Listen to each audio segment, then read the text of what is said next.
I had been trying to lose weight for so long, and I felt like I would lose a few pounds and then just gain them back, and I was stuck in this vicious cycle. And I never thought that I would be sitting here making this video where I could actually talk about my results beyond like 2 or 3 pounds. So I'm very happy to be sitting here today, and I want to give you some insight into both the mental and emotional changes that I made, as well as kind of the physical, practical things I did, like how I ate and how I trained, in order to see my results. Within the past 5 months, I've lost 18 pounds. So before I jump into the actual changes, I'm going to talk you through my starting point and how I got to where I was, because I think it's helpful for understanding why these changes were working for me the way that they did. And I'm sorry if this comes out a little bit chaotic. I sort of planned this out, but I also kind of just want this to come out naturally, so it might come out a little chaotic. Bear with me. Most of my life I've been a dancer. I grew up dancing in a studio and then on my high school team. You know, it doesn't really matter. You just need to know that I danced a lot and that my family ate pretty healthy. So I was pretty lean most of my life till college. The classic freshman 15 hit me. Then I did lose the freshman 15 when I was a junior, and I did that just by tracking my calories and then starting to work out more outside of dance. So I was like running and just doing strength training and stuff, but it didn't last honestly very long. Like I was slowly starting to gain the weight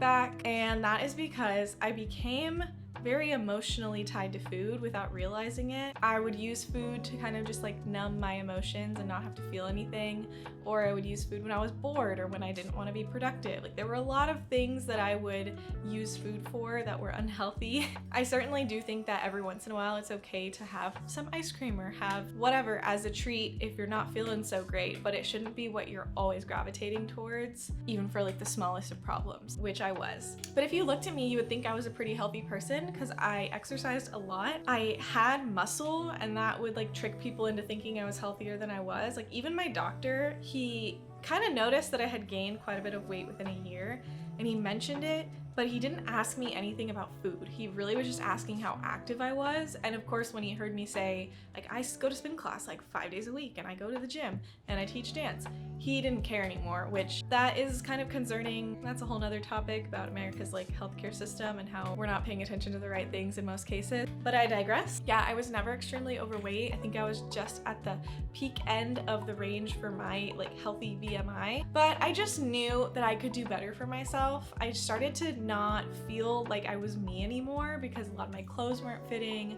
I didn't want to be as social. I would make YouTube videos or make content for social media and just look at myself and feel like I was trapped in another person's body, or like I was in there and I needed to break out, which is really dramatic, but it was really affecting me. And like, okay, YouTube, social media, that's how I make a lot of my income, and I was starting to not post as much because I didn't like the way that I looked. So it was causing lots of problems in my life, even though it seems silly. And then that brings me to January of this year, 2023, when I decided I wanted to audition for an NFL cheer team, because it is, you know, it's show business. They have a specific look they're going for, and it tends to be the leaner woman or man. Nobody's gonna say that outright. That's the look that they're pretty much always going for. I didn't want my body to be the reason why I got cut from a team. That is something I can control. So I felt like it was really important for me to focus on it. I knew that I could do it without being too extreme because I had 4 or 5 months until auditions. I never had a specific scale number in mind. I kind of thought I would just try and lose maybe about 1 pound a week and then stop when I reached a point where I felt good. Because also I had built quite a bit of muscle over the past year or two, and I wasn't even sure what number was realistic with the amount of muscle that I have. So now we can get into the things I actually did to accomplish my goal. Number one, it's a little bit woo and it's more on the mental emotional side, but I think it was the most important thing for me, and that is I stopped telling myself the story that I couldn't do it or that I would never lose the weight. Because if you are subconsciously thinking that, then every time you have to make a hard decision, like choosing the healthier option or going to your workout when you really don't feel like it, if you have that story in your mind, then you're gonna let the excuses start creeping up, and it's gonna be really easy to just give up at any point. The stories that we tell ourselves that are in our subconscious are so important to any of the daily actions that we're taking and to your daily habits. So anytime that I had to make a hard decision, like to go on a walk when I didn't really want to, I would remember, I can do this. I'm capable of it. Lots of people in this world have been able to lose weight, and so can I. But that's number one. Number two is similar, and it goes back to what I was talking about with emotional eating. It's that I stopped using food as a crutch. I stopped eating food when I wasn't hungry, and I stopped overeating to deal with my emotions. And there is one book that I particularly would recommend, even if you just read a few chapters of it. I think there's so much wisdom in it, and it's called Breaking Free from Emotional Eating. One thing I'll say is it is kind of an anti-diet book, so she does talk about not restricting, and that's kind of her philosophy. I didn't do that. I did track my calories, so I was restricting my intake. But what it really helped me recognize is how many moments I was reaching for food when I didn't really need to eat it, like I wasn't actually hungry. I think one of the chapters is titled something like being hungry is like being in love. If you don't know, you probably aren't. And that's so true. Like she talks about how hunger is a physical thing, how you really need to kind of sit with yourself before you go and reach for food and decide if you are gonna eat because you're actually hungry or if you're doing it to cope with something else. And what you'll find if you are an emotional eater is you're gonna have to figure out a way to deal with those emotions. You're gonna have to actually feel them, which is hard. I do go to therapy, so that helps. Sometimes I would go on a walk just with no music to just kind of feel what I'm feeling, process my emotions, whatever. I also love journaling every day. I've already been doing this in the morning, but sometimes I would just like do a little journaling in the afternoon if something was bothering me. Sometimes I would eat to procrastinate and not be productive. I do work from home, so I'm constantly having access to my kitchen, and sometimes that's not the best thing. So just to avoid the temptation, sometimes I would just go sit at a coffee shop and do my work instead. The take-home message is that you need to be more present with your emotions and your feelings, and just stop letting food be your comfort thing or the way that you dissociate from the world. I mean, I love dissociating, but it's not the healthiest thing all the time. But talking about eating, this kind of leads me into number three, which is having good eating hygiene. This is a weird term. I don't mean hygiene like making sure you're washing your fruits and vegetables, but I'm thinking more of how people talk about sleep hygiene. So with eating hygiene, this is also talked about in the book quite a bit, and the author of the book has a few of these guidelines for eating. I follow a couple of them, and I've been following a couple of them that I think are the most important, at least in my life. And the first one is to always eat sitting down. So sit at the table on a plate, preferably using utensils if it's something that needs utensils. And I know it seems silly, but I feel like a majority of the extra eating I was doing was just coming from that kind of grazing in the kitchen, like going, seeing what's in the pantry, standing there, eating things just straight from the fridge. But if you force yourself to sit down and take that thing and put it on a plate, you're either gonna look at it and be like, wait, am I sure that I really want to eat this right now? Or you're gonna sit and really enjoy it. It's gonna make you be more in touch with how much you're actually eating. And yeah, in my case, I definitely had to like double take and reconsider the things that I was sitting down and eating. Just taking that extra 5 seconds to put things on a plate and sit down really makes a world of a difference. I also tried as much as I could to make actual meals. Even if it was a snack, if I had the time, instead of just choosing like a protein bar, I might make something that's like a nice little plate. So it might be like some crackers with like lunch meat and cheese. So it feels like a little meal, and it just feels a lot more satisfying to me than grabbing a protein bar and sitting there and eating in 2 seconds. But that's just me. Maybe you don't really care about stuff like that, and that doesn't matter. But for me, always trying to make little meals, super helpful. And the other eating hygiene tip is making sure that you never eat with distractions. So I know a lot of us like to watch TV while we eat, but if you are trying to lose weight, that's probably not the best idea, because you can so easily overeat when you are distracted by TV or your phone or even music or a book. That's something you can do every once in a while, but you'd be shocked at how much less you're eating if you sit there and you are present with your food, if you're chewing and swallowing and not just inhaling like most of us do. And I honestly think that for a lot of people, just doing those two things, sitting down and then not eating distracted, will help you lose at least a little bit of weight, because you've probably been out of touch with your actual hunger cues, and making a small shift like this could help a lot. So number 4, another one of the more practical changes. This is known by most people, but you need to be in a calorie deficit in order to lose weight, or you're taking in fewer calories than your body needs to just be at maintenance weight. So you could do this by eating fewer calories, or by moving your body more and expending your energy more, or you can do a combination of both, which is what I did. So to track my calories, I use this app called Carbon, and there are plenty of other apps to track. Like I know MyFitnessPal is a really popular one. There are tons of online calculators as well to help you determine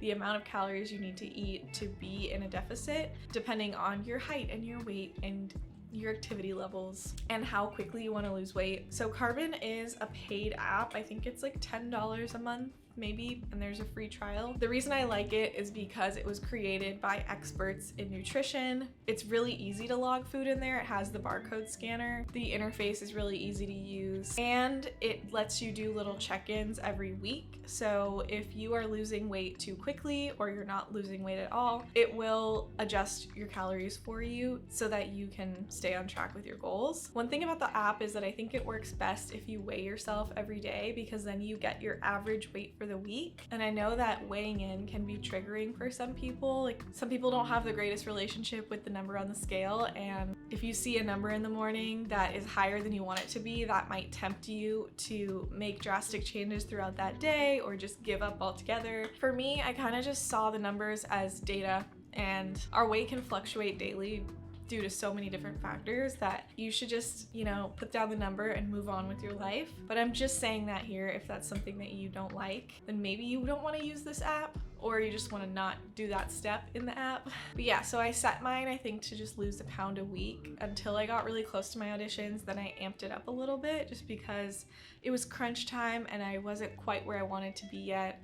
However, if I didn't have that specific goal in mind, I probably wouldn't have done it like that. Like I wouldn't have chosen the more aggressive path, because it means that you have to eat less, and I do love food, so I want to eat as much food as I can. Speaking of eating food, segue into tip number 5 is what exactly I was eating. I was focusing at every meal on plants and protein.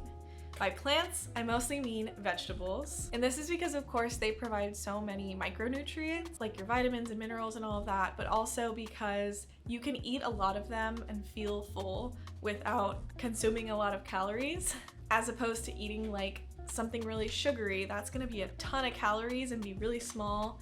You can eat a bunch of vegetables, like tons and tons of vegetables, and still not eat a lot of calories. And as far as protein, that was because that also helps keep you full, and it helps you to maintain muscle mass while you're cutting. You still do need to strength train in order to keep your muscle while you're losing weight, but having enough protein also encourages your body to hold on to your muscle. So yeah, when I say protein, it was like all different sources of lean protein, like chicken, turkey, sometimes fish, tofu, wherever I could find it, whatever was on sale probably. And I could probably do a follow-up video if anyone is interested on like a what I eat in a day, typical meals that I used for weight loss. I just found things that worked for me. So like for breakfast, I always ate breakfast, and I had maybe some egg whites mixed with veggies and some cheese, or some oatmeal and Greek yogurt to get my protein. Lunchtime would be like a big bowl. Think like Chipotle or Sweet Green, like protein, veggies, maybe some kind of grain, like a rice or a quinoa, maybe sweet potato. Just like a big voluminous bowl, lots of greens and lots of protein to make me feel nice and full. Dinner would kind of depend, but basically the same stuff, just maybe not in a bowl, maybe it was on a plate. And I know it kind of can sound like I was eating really boring foods, but I would just switch the flavors out. I would switch out different veggies, play it around with different recipes that I would find online. It can honestly kind of be fun if you like cooking already to try and like healthify less nutritious recipes. I love cooking, so for me it's like a fun little experiment or project to try and like make the perfect protein pancake or whatever. But you do you. I did eat out every once in a while. We'll talk about that in a second. You know what? Let's talk about it right now, because it's my next tip is about socializing strategically. That sounds like I'm trying to tell you how to network, but it's more about how to go about having a social life while on a cut. Because I think this is where a lot of people fall off, is when they go out in social settings, you're around your friends, your family, who might be eating other things that aren't things that you should be eating to achieve your goals. Or they might want you to go do unhealthy things. They might want you to go drink and stay up till 3 a.m. The thing is, I did not want to just become a hermit who was at home, eating at home all the time. I still wanted to see my friends, still wanted to participate in social things. So I just had to become a little bit more disciplined with my food choices while I was out. And with the activities I was partaking in. So I still went to restaurants. I would just try and stick to what I mentioned earlier, the protein and plants framework, whatever. I wasn't drinking alcohol. That can be a really tricky one, I think, for some people, because you definitely will get pressured to drink. You just gotta smile and say, I'm good. That was one of the really annoying things, to be honest. People might look at you weird. They might judge you for picking the healthier things, but that's their own insecurity. Maybe they know deep down they should be doing the same thing, and now that you're doing it, it makes them kind of mad. As far as activities go, I did try and convince a lot of my friends to do healthier things with me, such as go on a walk at the park, or go take a workout class, and then we can get like a healthy little brunch afterwards. And you know how it goes. You have some friends who will be okay with that and some friends who won't, and maybe you just need to spend less time with the friends that don't want to do the healthy things, at least for a little while until you're done with your cut, okay? But speaking of walking is an important thing. I definitely use walking to increase my energy expenditure and, you know, be able to burn more calories. First thing I did was I got a dog. I'm not telling you to go get a dog, but I just happened to get a dog around this time, and I would be taking him out on walks every single morning. I still do this. We walk about a mile every day. So I upped my steps a little bit there, but then I also got a walking pad, which if you're not familiar is basically a treadmill that you can put on your desk, not on your desk, under your desk or wherever. I work a 9-to-5 job at my desk. I'm a remote worker. I'm basically just in my office most of the day. This really helped me increase my activity because I could walk probably 2 hours and not even really notice that I'm walking. At like 2.5 hours is when I start to feel fatigued and I might start getting distracted by trying to do 2 things at once. But overall, I've never really had any issues walking while I work. I know some people think it sounds like it's really hard or like they might fall or whatever. Once I started doing that, I was like easily hitting 20,000 steps a day, whereas before I could probably barely make 10,000. So that helped a lot. My actual gym workouts didn't really change during this time period, and I was also still dancing. But so in the gym, I do kind of like functional strength training 4 days a week. Not always 4 days, sometimes more, sometimes less. Sometimes I do yoga as well, but I was still making sure to continue to do resistance training so that I could keep all my muscle. And I am really happy with how my muscles have been retained through all of this process. I was getting worried that I would just like become a little stick figure, you know? Then I added higher intensity cardio closer to my audition date. I actually used to be really into cardio. Like I did spin classes on the regular, but I canceled my membership because I wasn't loving it as much anymore. And then I just wasn't really doing any cardio for a while. But in the past month or so, I added in running, and I've really enjoyed that. I've seen some really cool changes in my body, and I feel really athletic when I'm running consistently. Only problem right now is I live in Texas and it's extremely hot, so it's hard to find the right time to be able to run outside. But I only run like 2 or 3 miles, and I do that maybe 2 to 3 times a week. And I have noticed a big shift in the way that my body feels and looks. You don't technically have to do cardio to lose weight, but it is really good for you. Like it's good for your heart and your overall body. So I still think it's good for anyone to do. However, you don't have to choose running. Choose whatever activity you enjoy. Maybe it's a sport, maybe it's swimming, maybe it's dancing, I don't know. But that was kind of my fitness routine. And before all of this, I was still strength training a lot, and that's why I'm saying like I was able to build muscle because I was just doing strength workouts, progressive overload. I mean, I could talk about that in another video too. I will say one other thing, side note, told you this was gonna be chaotic, is with my genetics, I've always been able to build muscle pretty easily, or at least like it shows through. My body can change relatively quickly. So like when I said I started running more, I really did notice a pretty drastic difference in the way my body started looking. And I think it's because I kind of shocked it and it was doing something new, but also just because that's my genetics. So you got to keep that in mind too. Like what works for one person is not going to work for everyone. And I know you know that because you're a smart person. You are. If no one told you that today, you're smart. Okay, we're nearing the end, okay? And these are kind of quick. So number 8 is that I started watching my consumption of media, social media, things in my environment, because your diet is more than just the food you consume and the drinks that you drink. Your diet includes the things you're consuming through social media, with your eyeballs on advertisements on TV, or the people that you're talking to. And you know, if you're following a bunch of food accounts on Instagram and then you open Instagram, you look at the stuff, it's gonna make you wanna eat it. So maybe mute those accounts for a little while, or just don't be on Instagram as much. Maybe try and switch up your feeds and start following people that do things that are more in line with what you want. So go follow me on Instagram and TikTok. I'll try and give you healthy motivation. But yeah, following creators and watching things, being around people who are doing things that are in line with your values and your goals. I think that's really helpful. Number 9, final change I made is I kept reminding myself that this is not going to last forever and that I have a long life ahead of me where I won't always be in a calorie deficit, that I'm not gonna be like missing out on all these foods and all these experiences because this is just a little blip of time. It's a little cut. I'm not gonna be in a diet my entire life. And so I just need to make some of these difficult choices now so that I can feel healthier and happier in the long run. Sometimes I would wanna give in and just eat everything in front of me. But I would remember that that momentary happiness that I might get from doing that would be nothing in comparison to achieving my ultimate goal of losing weight and then making it as an NFL cheerleader. You really never regret the healthy choices, but you do regret the bad ones that in the moment feel so good. And it just sucks that life works like that, you know, because the little things that feel good in the moment, they do be feeling really good. I always would tell myself too that I was basically rewiring my brain, because you know, when you build habits, you're like building new neural connections, or I don't know what the term is. I'm gonna look it up and probably put it here, but I would just tell myself that like every time I make a good decision and I have my discipline, it's gonna be easier to do that next time. But if I give in right now, I'm not making any progress and the time is gonna pass anyway. You might as well do things that are gonna make you better as a person. However, take all that with a grain of salt, because I'm not saying that you should constantly deprive yourself of stuff. There are ways to fit in having yummy foods and sometimes missing a workout and still reaching your goals. But you have to understand that there's a level of discipline that you need to have if you really want to see results. So that's it. Those are the 9 changes I made. Hopefully you took away something from it. I'll try and link in the description most of the things that I've mentioned here today. But if you have questions or you want me to make a specific type of video following up on this, please do let me know in the comments. And if you enjoyed this video, give it a thumbs up. Subscribe for new videos from me every single week, because I'm back, baby. I'm back on YouTube for real, because I feel great. And I feel like YouTube needs me. But you can see more regular updates from me on Instagram and TikTok. My account is Dance with Kayleen on both platforms. Good luck on your weight loss journey if you are on one or are embarking on one now. I believe in you. You just have to believe in yourself now and just take the actions and do it. But you can do it, okay? All right, bye.